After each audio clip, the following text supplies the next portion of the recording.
Berperang bersama Nabi saja bisa kalah kalau niatnya macam-macam, Pak. Tidak tulus ikhlas seperti yang terjadi pada kasus perang Badar. Jadi kasus perang Badar itu 300 melawan 700. Itu sukses melumat kekuatan kafir Quraisy. Karena niatnya lurus, nawaitunya betul-betul terjaga, murni memerangi musuh-musuh Allah Subhanahu wa taala. Makanya Allah memberikan kemenangan kepada mereka. Tetapi dalam kasus perang Uhud, niat mereka mulai bercabang. Yang tadinya tulus, ikhlas, patuh tunduk kepada perintah Nabi, mulai masuk unsur-unsur duniawi, termasuk membagi-bagikan ghanimah atau harta rampasan perang tadi. Bahwa berperang bersama Nabi sekalipun dalam jumlah yang besar, tetapi ada kesombongan di dalam hati ketika berjuang, itu bisa dikalahkan oleh orang kafir. Apalagi kalau kita bandingkan dengan realitas keadaan umat Islam kita sekarang ini. Kita berjuang sudah tidak bersama Nabi, nawaitunya macam-macam, bahwa dalam perjalanan sejarah tidak ada kaitannya kejayaan umat Islam di masa lalu dengan jumlah banyak dan sedikitnya umat Islam. Tetapi kejayaan itu akan diberikan oleh Allah Subhanahu wa taala manakala umat Islam itu istiqomah, konsisten membela agama Allah Subhanahu wa taala. Walaupun jumlahnya sedikit, dia tetap akan diberikan kemenangan oleh Allah Subhanahu wa taala. Jadi kalau ada sekarang ini orang Islam kalah bersaing melawan orang kafir misalnya, itu bukan orang kafirnya yang hebat, Pak, tetapi umat Islam yang turun kualitasnya. Karena dalam perjalanan sejarah, semua simbol-simbol kekuatan kafir itu habis dilumat oleh kekuatan umat Islam. Innamal mu'minuna ikhwah wa aslihu bain akhwaikum wattaqullaha la'allakum turhamun. Siapapun dia, apapun ormasnya, apapun partai politiknya, karena ormas itu hanya sekedar tempat untuk berjuang saja. Sesungguhnya kita umat Islam ini bersaudara. Jadi berbeda itu tidak dilarang di dalam Islam, bahkan diakomodir. Dengan syarat ketika berbeda, kita cari landasan argumentasinya dalam Al-Quran. Selama umat Islam tidak dewasa kembali kepada Al-Quran dan As-Sunnah, maka jangan harap keharmonisan umat Islam itu akan betul-betul terwujud. Jangan harap umat Islam itu akan solid, jangan harap umat Islam itu akan kuat, jangan harap umat Islam itu akan diperhitungkan oleh orang-orang kafir. Jadi ukurannya apakah Islam itu akan bangkit atau tidak dilihat pada waktu sholat subuh. Karena sholat subuh itu kan standar keimanan seseorang. Waktu yang paling berat bagi orang-orang yang terjangkit sifat munafik dalam hatinya adalah sholat subuh, bukan sholat Jumat, Pak. Kalau sholat Jumat itu di mana-mana masjid di dunia ini penuh, Pak. Mungkin tidak enak sama tetangga, akhirnya sholat Jumat. Kalau jumlah sholat subuh sama dengan sholat Jumat, itu berarti tanda-tanda kebangkitan Islam itu tidak akan lama. Tapi kalau sholat Jumat penuh sampai ke jalan-jalan, sholat subuh hilang, walaupun dia mayoritas seperti kita sekarang ini, jangan harap umat Islam itu akan menang melawan kekuatan kafir, walaupun jumlahnya mayoritas. Qul inna hudallahi wal huda wa la in ittaba'ta wa hum ba'dal ladzi ja'aka minal ilmi ma laka minallahi min wali wala nasir. Katakanlah, kata Allah, sungguhnya syariat Allah itulah cara yang paling benar. Jika kalian mengikuti pendapat orang kafir setelah kebenaran sampai kepada kalian, maka tidaklah akan ada pertolongan dan perlindungan dari Allah bagi kalian. Allah tidak lagi akan menolong orang Islam yang suka membanding-bandingkan agamanya, mengamalkan sebagian ajaran Islam dan mengamalkan bagian lain ajaran agama lain. Allah tidak akan menolong.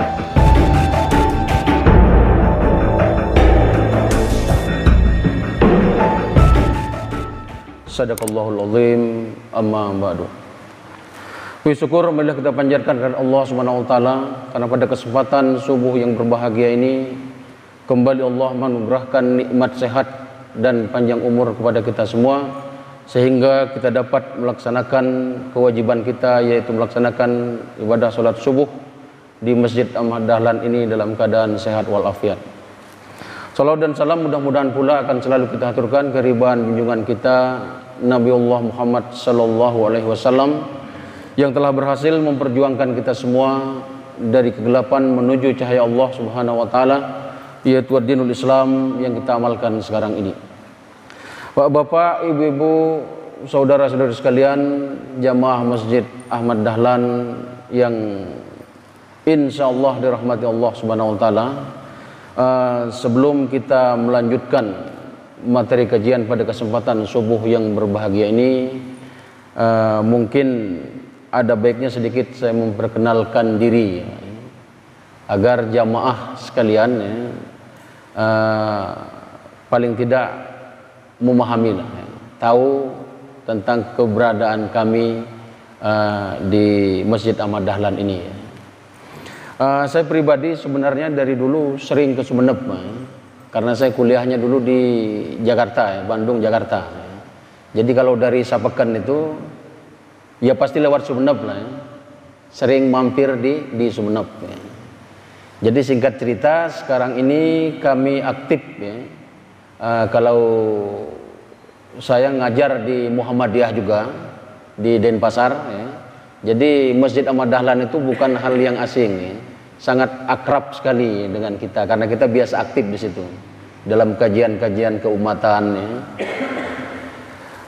Yang kedua, dari keormasan kami kebetulan ditunjuk sebagai ketua umum ya, pimpinan wilayah Persatuan Islam ya, versus Provinsi Bali ya. Kemudian di Dewan Dakwah juga ya, periode ini juga diberikan amanah untuk menjadi ketua bidang dakwah ya, Dewan Dakwah Islamiyah Indonesia Provinsi Bali. Di tahun 2020 yang lalu kami juga diikutkan begitu dalam struktur kepengurusan Majelis Ulama Indonesia Provinsi Bali masa khidmat 2020-2025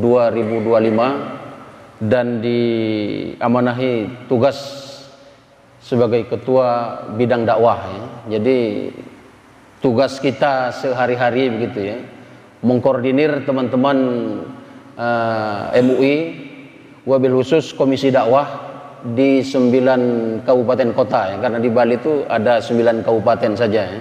Tidak seperti Jawa Timur 30 lebih begitu ya. Urusannya agak rada berat kalau Jawa Timur itu.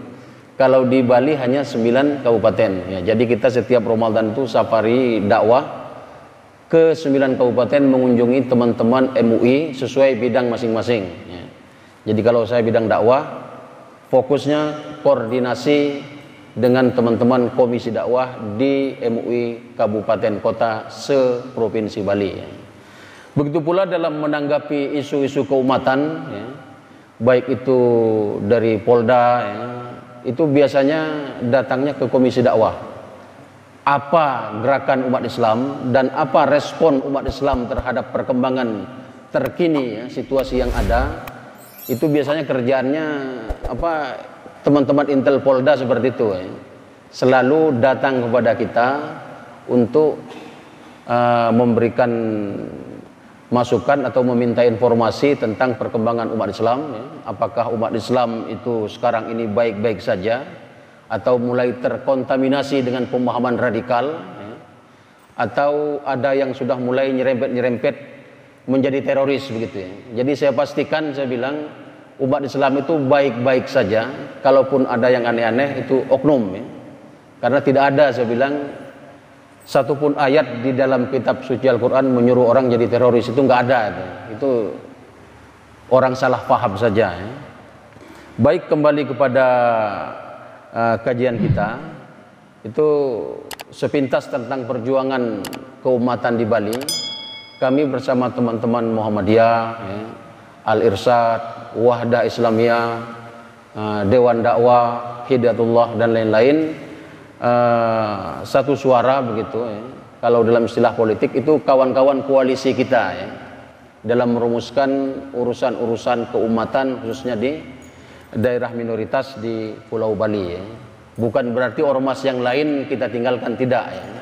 Tapi saya merasakan selama ini yang rada cocok begitu ya, yang agak sedikit sejalan dengan kita pikiran-pikirannya dalam rangka merumuskan strategi keumatan ya, yang saya sebutkan tadi. Walaupun dengan yang lain juga kita cocok juga ya, tapi tidak sebaik komunikasinya dengan ormas-ormas yang lain ya. Kalau kita terus terang di MUI itu selalu menekankan, terutama di komisi dakwah, agar kita umat Islam ini jangan terlalu suka membesar-besarkan perbedaan yang ada ya. Karena itu akibatnya akan merusak kekuatan barisan kaum muslimin ya. Kalau kita perhatikan dalam perjalanan sejarah ya, bahwa umat Islam itu sepanjang sejarah selama dia konsisten istiqomah melaksanakan syariat Allah Subhanahu wa taala, maka tidak ada satupun kekuatan di dunia ini yang mampu mengalahkan kekuatan Islam. Dan hanya Islamlah yang mampu menguasai hampir ya, separuh dunia pada waktu itu ya, selama ribuan tahun ya. Ketika Islam pertama kali diperkenalkan oleh Rasulullah SAW di kota Mekah selama 13 tahun, Islam itu memang tidak diperhitungkan, belum dianggap sebagai kekuatan yang membahayakan kaum kafir Quraisy pada waktu itu. Tetapi ketika Nabi dan para sahabat hijrah ke Madinah, membangun kekuatan politik selama 10 tahun di kota Madinah, jangankan kafir Quraisy ya, Persia dan Romawi berani ditantang, dikirim surat satu persatu.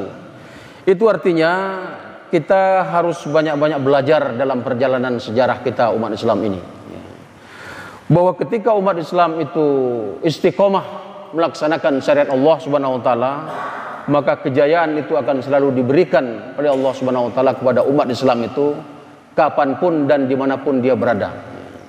Tetapi ketika umat Islam itu tidak istiqomah, tidak konsisten lagi melaksanakan ajaran agamanya, walaupun jumlahnya banyak seperti kita sekarang ini, umat Islam Indonesia mayoritas di negeri ini, tetapi selalu kalah bersaing melawan kekuatan-kekuatan kafir. Itu faktanya, Pak.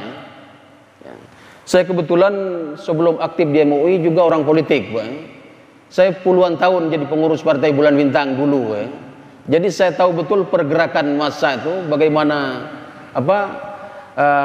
tipu muslihat ya, yang dimainkan dalam pergerakan politik itu ya. Jadi kita umat Islam ini kalau tidak kembali kepada syariat Allah Subhanahu wa taala, tidak mungkin kita akan bisa menang melawan kekuatan-kekuatan kafir tadi. Banyak sekali ayat di dalam kitab suci Al-Qur'an, Allah Subhanahu wa taala berjanji kepada kita umat Islam ini akan selalu memberikan kemenangan dan kejayaan dengan satu syarat, kita umat Islam ini istiqomah, konsisten melaksanakan ajaran agamanya. Kalau dulu Persia dan Romawi itu simbol kekuatan kafir, kalau sekarang mungkin Amerika dan Cina atau Amerika dan Rusia, kalau sekarang ini zaman modern. Dalam pikiran kaum muslimin pada waktu itu rasanya tidak mungkin dikalahkan Persia dan Romawi. Tetapi faktanya, karena umat Islam terus meningkatkan kualitas keimanan dan ketakwaannya, semua simbol-simbol kekuatan kafir di masa lalu bisa dikalahkan oleh kekuatan Islam. Namun Bapak-Ibu sekalian, ada dua hal ya, yang perlu kita ingat dalam perjuangan ini. Kalau kita ingin umat Islam ini kembali berjaya, sebagaimana umat Islam di zaman keemasannya dulu mampu menguasai dunia. Ada dua kisah menarik dari kasus peperangan yang dialami oleh umat Islam. Padahal waktu itu masih berperang bersama Nabi, artinya Nabi Muhammad SAW waktu itu masih ikut perang ya, masih menyertai kaum muslimin pada waktu itu. Yang pertama, kisah perang Uhud. Ini sangat termasyhur dalam sejarah.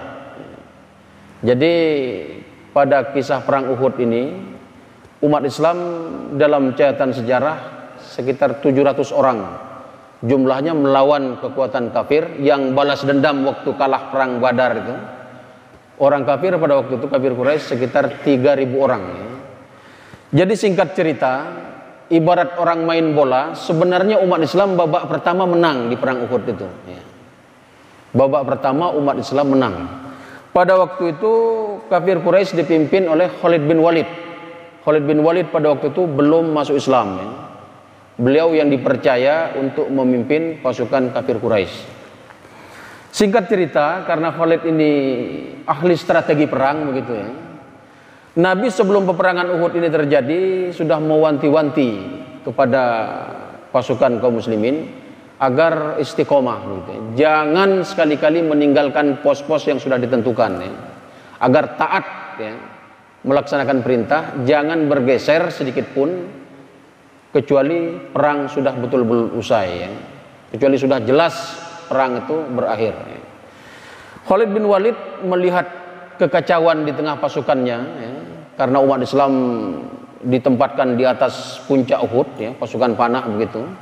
Kemudian di bawah dipimpin oleh Hamzah, ya, paman Nabi sendiri. Itu sudah sangat terkenal, apalagi dalam kasus perang Badar, sukses menghancurkan kekuatan kafir Quraisy yang banyak itu. Tetapi Khalid bin Walid punya strategi yang luar biasa, ya. Mereka memerintahkan kepada pasukannya untuk pura-pura meninggalkan medan perang dengan meninggalkan semua harta yang mereka bawa, ya. Dalam tradisi perang di zaman Nabi, harta yang dibawa oleh musuh itu sah, ya, halal dibagi-bagi, ya. Ghanimah gitu, harta rampasan perang. Jadi Khalid menginstruksikan pada bala tentaranya untuk pura-pura meninggalkan medan perang.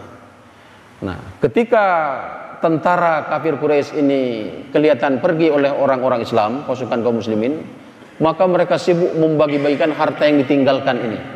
Dan itu dilihat oleh pasukan panah yang ditempatkan oleh Nabi di atas bukit. Nah, di situ mereka mulai berpikir, wah, kita kalau nggak turun nggak kebagian ini. Atau walaupun kita kebagian tapi sedikit, kalah sama yang di bawah. Disitulah keimanan mereka mulai goyah. Dan akhirnya lambat laun mereka meninggalkan puncak Uhud yang tadinya ditugaskan oleh Nabi agar tidak bergeser. Mereka ikut turun ke lereng Uhud dan sibuk membagi-bagikan harta rampasan perang. Dan melihat keadaan itu, Khalid bin Walid menginstruksikan kepada para sahabat, kepada bala tentaranya, untuk mengambil alih posisi yang ditinggalkan oleh umat Islam. Dan mereka sukses membuat pasukan kaum muslimin kocar-kacir. Dalam catatan sejarah, sekitar 70 orang sahabat Nabi pada waktu itu mati syahid, termasuk Hamzah, paman Nabi, juga gugur pada kasus perang Uhud. Artinya Bapak Ibu sekalian, dalam perjuangan ini, ketika al-haq dan batil bertemu, ketika kekuatan umat Islam bertemu dengan kekuatan kafir, yang perlu kita perhatikan, berperang bersama Nabi saja bisa kalah kalau niatnya macam-macam, Pak. Kalau nawaitunya macam-macam, tidak tulus ikhlas seperti yang terjadi pada kasus perang Badar. Jadi kasus perang Badar itu 300 melawan 700. Itu sukses melumat kekuatan kafir Quraisy karena niatnya lurus, nawaitunya betul-betul terjaga, murni memerangi musuh-musuh Allah Subhanahu wa taala. Makanya Allah memberikan kemenangan kepada mereka. Tetapi dalam kasus perang Uhud, niat mereka mulai bercabang. Yang tadinya tulus, ikhlas, patuh tunduk kepada perintah Nabi, mulai masuk unsur-unsur duniawi, termasuk membagi-bagikan ghanimah atau harta rampasan perang tadi. Jadi pelajaran yang bisa kita ambil, berperang bersama Nabi saja bisa kalah kalau niatnya tidak lagi tulus, ikhlas karena Allah Subhanahu wa ta'ala. Kemudian dalam kasus perang Hunain, ini kebalikannya Bapak Saudara sekalian. Dalam perang Hunain ini kekuatan umat Islam itu sangat banyak, sampai 12.000 orang. Kemudian perbekalannya juga sangat banyak, kemudian peralatan senjatanya juga cukup lengkap. Sehingga sahabat pada waktu itu sempat menyombongkan diri, wah, kalau begini modelnya kita tidak mungkin kalah melawan orang kafir. Karena jumlah kita banyak, perbekalan kita banyak, senjata kita lengkap, kita tidak mungkin kalah melawan orang kafir. Tetapi apa yang terjadi? Babak pertama umat Islam itu kalah, Pak. Kocar-kacir dia. Dikagetkan oleh serangan mendadak ketika menjelang subuh yang dilakukan oleh orang-orang kafir Quraisy pada waktu itu. Banyak yang kehilangan semangat juang, mereka lari ke belakang. Nabi dan para sahabat terkemuka, berteriak-teriak, bertakbir bahwa haram hukumnya umat Islam mundur ketika sedang bertarung melawan kekuatan kafir. Dari situlah semangat jihad mereka kembali naik, dan akhirnya mereka sukses mengalahkan kaum kafir pada waktu itu. Pelajaran yang bisa kita ambil dari kasus perang Hunain ini, bahwa berperang bersama Nabi sekalipun dalam jumlah yang besar, tetapi ada kesombongan di dalam hati ketika berjuang, itu bisa dikalahkan oleh orang kafir. Kalau kita sombong, walaupun jumlah kita besar, maka pasti akan bisa dikalahkan oleh kekuatan kafir. Apalagi kalau kita bandingkan dengan realitas keadaan umat Islam kita sekarang ini. Kita berjuang sudah tidak bersama Nabi, nawaitunya macam-macam ya. Kalau sekarang berjuangnya di pentas politik ya. Karena perang zaman Nabi sudah tidak ada sekarang ini ya. Maju jadi caleg misalnya, maju jadi calon bupati. Nah ini jangan heran kalau umat Islam di mana-mana kalah terus. Itu pasti niatnya macam-macam Pak ya. Pasti niatnya tidak beres. Dan pasti juga ada kesombongan ya. Saya ingat dulu waktu kita masih jadi tim sukses Prabowo Hatta dulu ya. Saya cerita ke politik sedikit ya, karena ini pengalaman pribadi ya. Waktu zaman Prabowo Hatta ya, Koalisi Merah Putih namanya Pak. Kalau di Bali itu semua gabungan partai politik besar-besar ada bersama kita. Golkar dan lain-lain kecuali PDI. Jadi kata kawan-kawan kita, wah ini tokoh-tokoh politik ada di barisan kita. Masa kita kalah? Katanya nggak mungkin kita kalah. Tapi faktanya 70% mereka menguasai, kita hanya kebagian 30%, itu pun hanya terjadi di kota Denpasar, di basisnya umat Islam. Di 8 kabupaten kita dibantai habis oleh teman-teman PDI. Di Bali waktu Prabowo Hatta dalam Koalisi Merah Putih. Jadi saya kalau ingat kasus waktu Pilpres yang lalu ya, kemudian kita coba renungkan dengan kisah perang Hunain ini, itu memang akan selalu terjadi. Ketika umat Islam itu ada kesombongan dalam hatinya, maka dia akan mudah dikalahkan. Jadi umat Islam itu tidak boleh sombong, Pak, karena sombong itu adalah pakaian Allah Subhanahu wa taala. Kita tidak usah terlalu takabur ya. Kita harus tetap bergantung kepada Allah bahwa kemenangan itu hanya akan terjadi kalau Allah Subhanahu wa taala mengizinkan. Dan perlu kita ingat kembali bahwa dalam perjalanan sejarah tidak ada kaitannya kejayaan umat Islam di masa lalu dengan jumlah banyak dan sedikitnya umat Islam.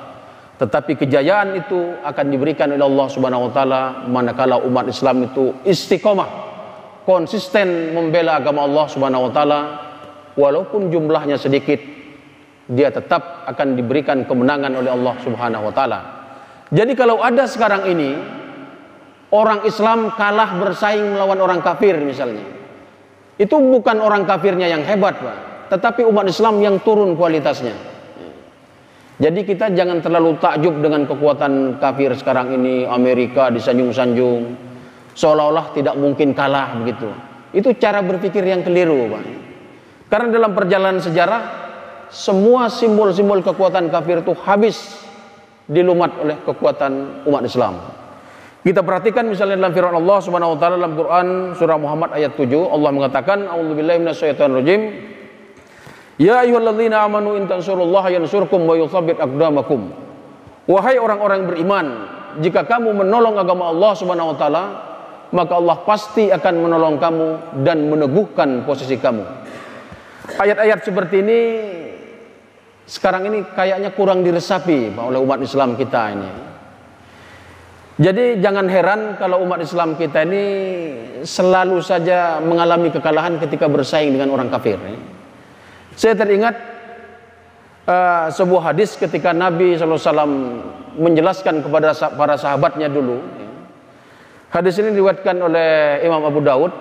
Nabi mengatakan nanti akan tiba masanya, kata Nabi, umat Islam itu posisinya seperti hidangan yang diletakkan di atas meja, disantap dari depan, belakang, kiri dan kanan, dikerumuni oleh orang-orang kafir. Sementara umat Islam waktu itu posisinya bagaikan buih di atas lautan, banyak tetapi tidak diperhitungkan. Dan para sahabat pada waktu itu bertanya, apakah jumlah umat Islam pada waktu itu sedikit? Nabi mengatakan tidak. Justru umat Islam waktu itu jumlahnya banyak, tetapi bagaikan buih di atas lautan, karena mereka terkena penyakit wahan, hubbud dunya wa karahiyatul maut, terlalu cinta dunia dan takut mati. Apakah yang dijelaskan oleh Nabi beberapa abad yang lalu sudah terjadi atau tidak sekarang ini? Tinggal kita lihat Apa yang dilakukan oleh umat Islam kita sekarang ini, khususnya kita umat Islam yang hidup di negeri ini, kita mungkin sudah terlalu sering mendengar kata mayoritas, bahwa umat Islam itu mayoritas di Indonesia 85%. Bahkan bukan hanya mayoritas di Indonesia, umat Islam itu adalah umat Islam terbesar di dunia. Tetapi pada kenyataannya kekuatan umat Islam itu tidak diperhitungkan, selalu kalah melawan kekuatan-kekuatan yang ada di luar Islam. Itulah faktanya. Makanya sekarang ini ketika teman-teman kita sedang sibuk melantik relawan-relawan pemenangan Anies Baswedan misalnya, termasuk di Bali ya, karena kebetulan kami masuk dalam jajaran penasehat, saya selalu sampaikan pada teman-teman, walaupun lintas ormas, para politisi, para pengusaha ya, bergabung di situ, jangan terlalu sombong, saya bilang. Kita fokus saja berjuang. Mudah-mudahan 2024 nanti kita bisa menempatkan calon yang kita inginkan untuk memimpin negeri ini. Jangan terlalu sombong ya. Nanti kita kaget kalau dikalahkan oleh pihak lawan ya. Jadi Bapak-Ibu sekalian, di dalam banyak ayat Allah Subhanahu wa taala menjelaskan kepada kita, siapa saja yang serius membela agama ini, membela kepentingan syariat Allah Subhanahu wa taala, maka Allah pasti akan menolongnya dan meneguhkan posisinya. Bahkan dalam Quran surah Al-Ghafir ayat 51, Allah Subhanahu wa taala kembali memperjelas, "Inna lanansuru rusulana walladzina amanu fil hayatid dunya wa yauma yaqumul ashhad." Sesungguhnya kata Allah, kami akan menolong rasul-rasul kami dan orang-orang beriman dalam kehidupan dunia dan dalam kehidupan akhirat nanti.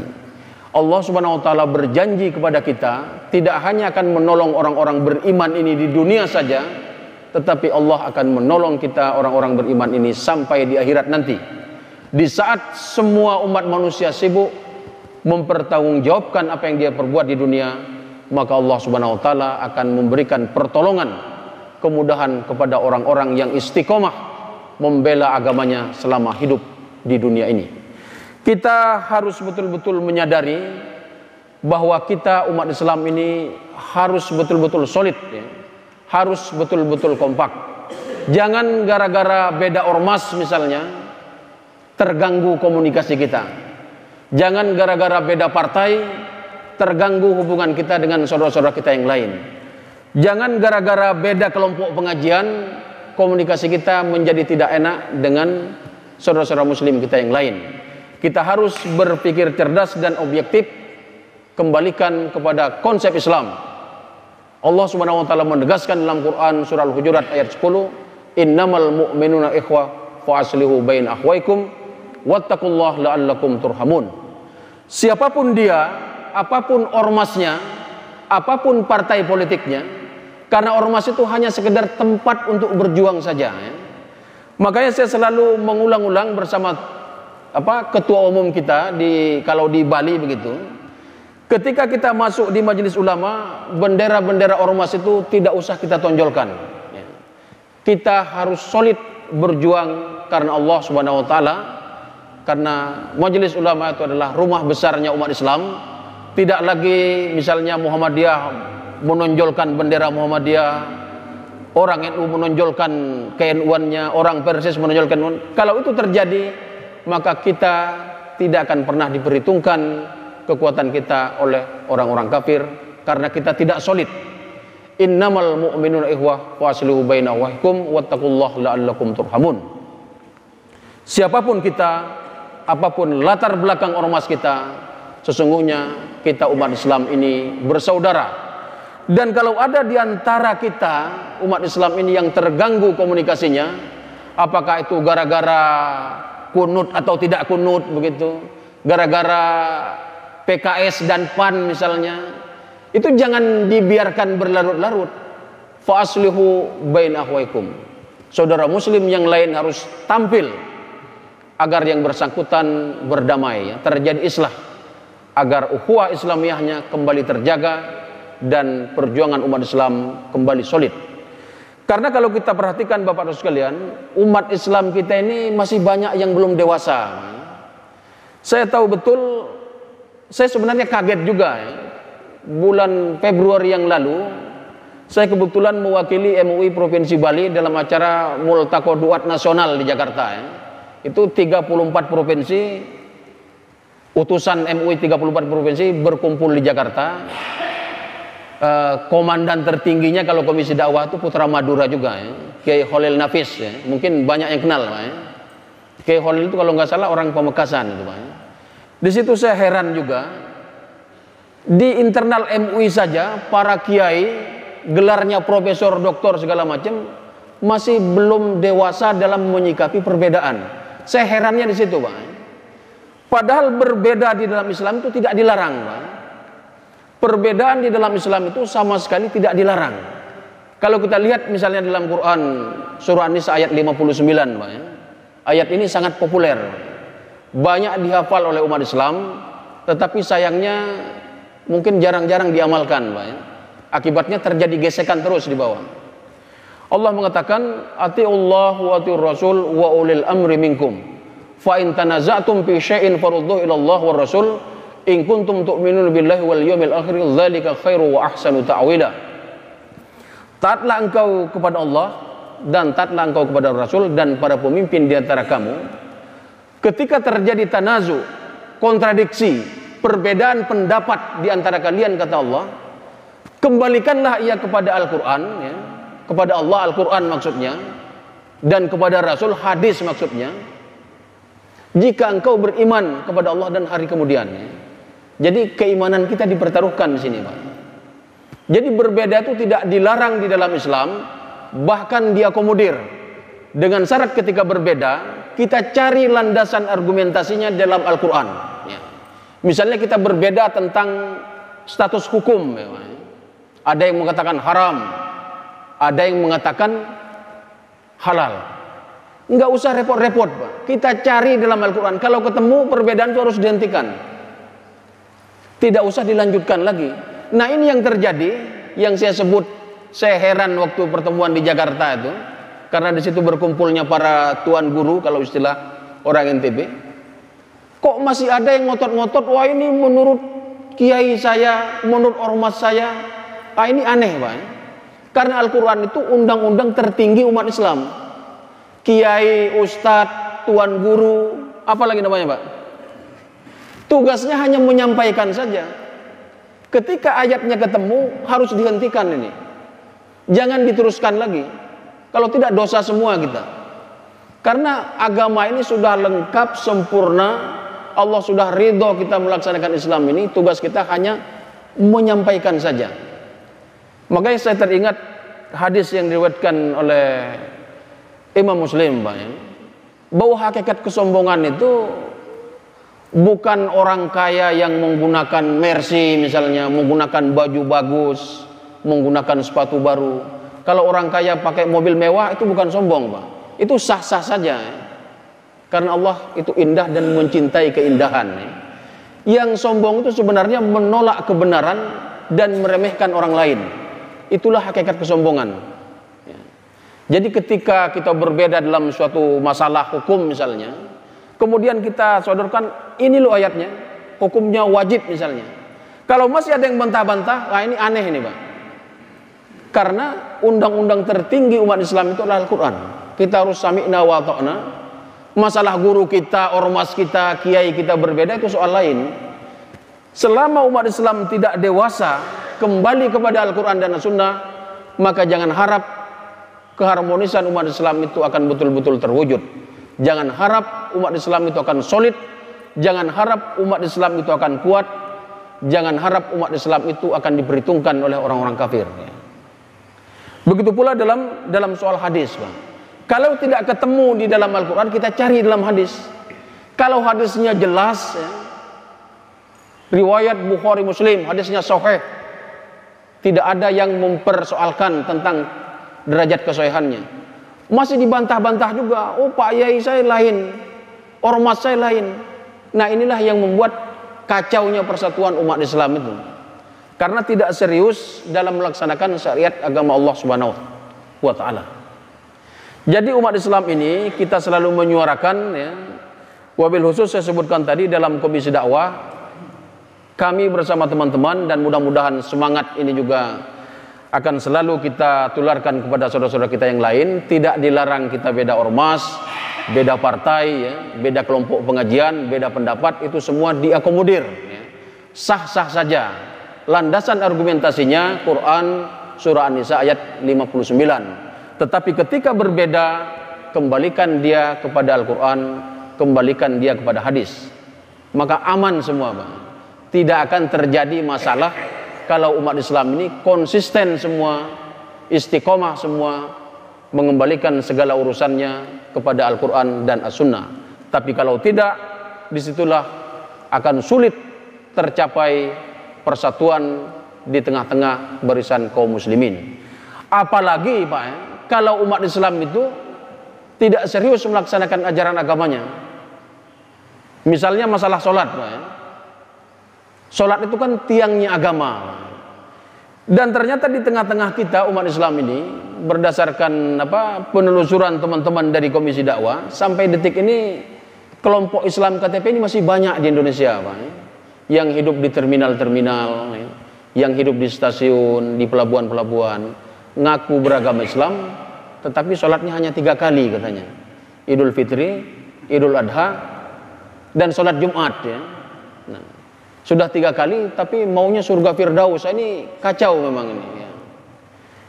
Apalagi ditambah lagi dengan pembangkangan terhadap syariat-syariat yang lain, Pak.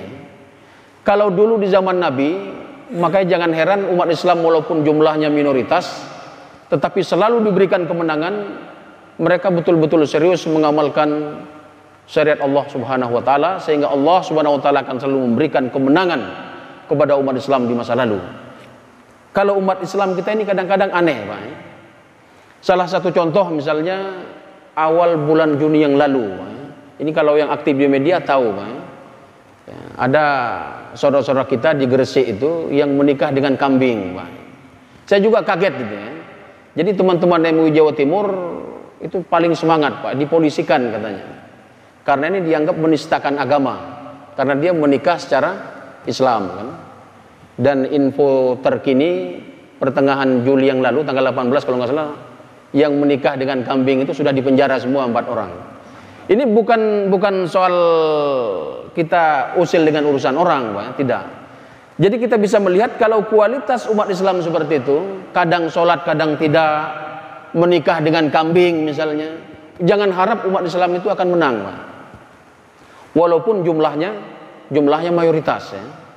Jadi ukurannya apakah Islam itu akan bangkit atau tidak dilihat pada waktu sholat subuh, Pak, ya.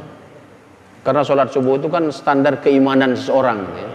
Waktu yang paling berat gitu bagi orang-orang yang terjangkit sifat munafik dalam hatinya adalah sholat subuh, bukan sholat Jumat, Pak. Kalau sholat Jumat itu di mana-mana masjid, ya, di dunia ini penuh, Pak. Mungkin tidak enak sama tetangga, akhirnya sholat Jumat.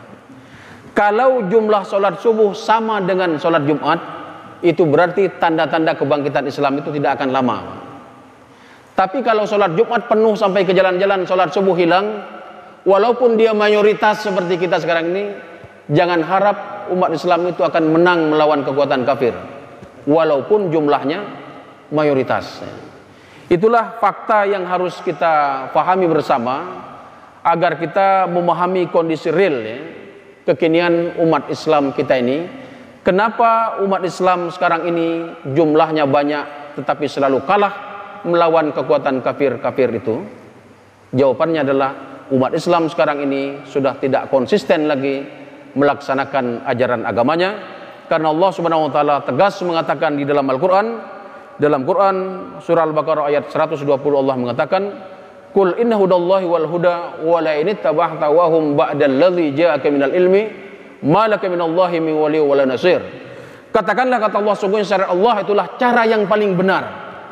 Jika kalian mengikuti pendapat orang kafir setelah kebenaran sampai kepada kalian, maka tidaklah akan ada pertolongan dan perlindungan dari Allah bagi kalian.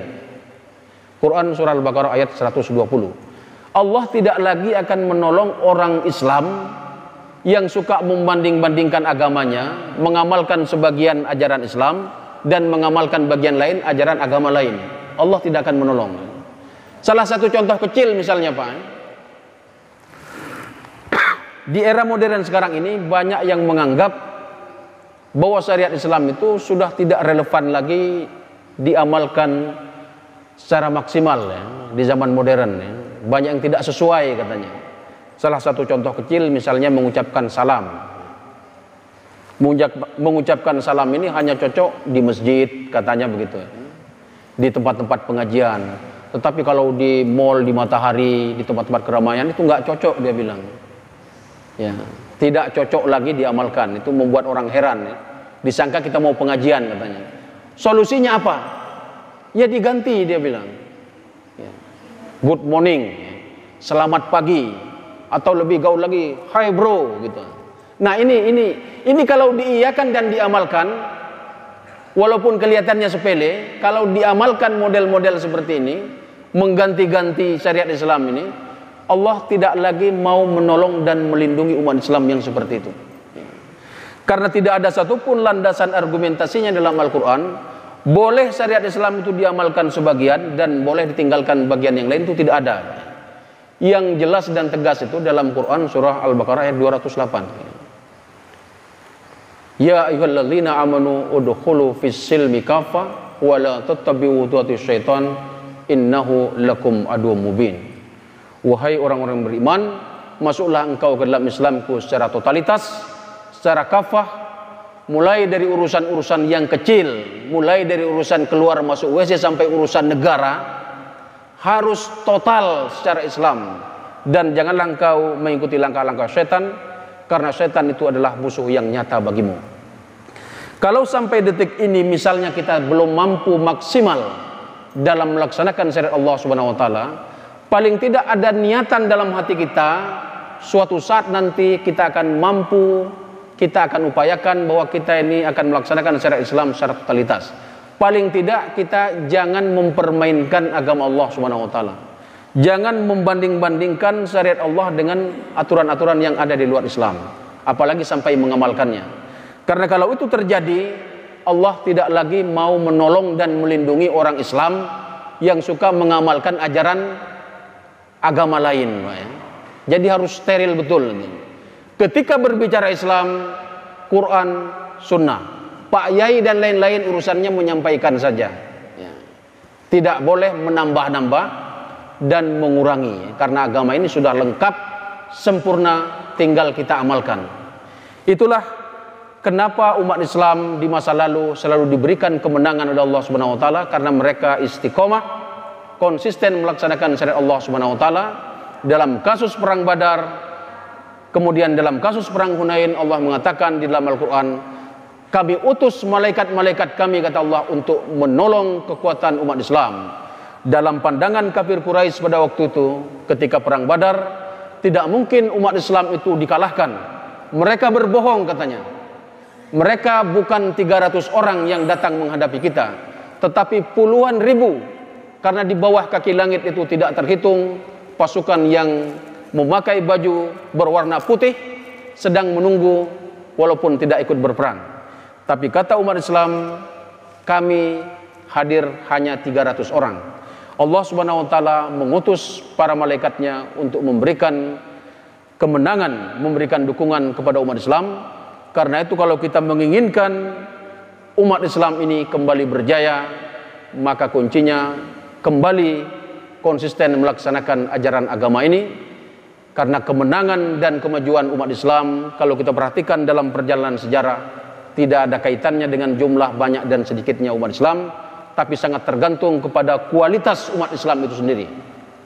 Kalau umat Islam itu betul-betul ketat ya, dalam menjaga sholat 5 waktu misalnya, dia selalu datang ke masjid, istiqomah menghidupkan sunnah dalam kehidupan sehari-hari, dia selalu rajin melaksanakan sholat berjamaah, maka insya Allah umat Islam seperti ini akan selalu mendapatkan bimbingan dan pertolongan dari Allah Subhanahu wa taala.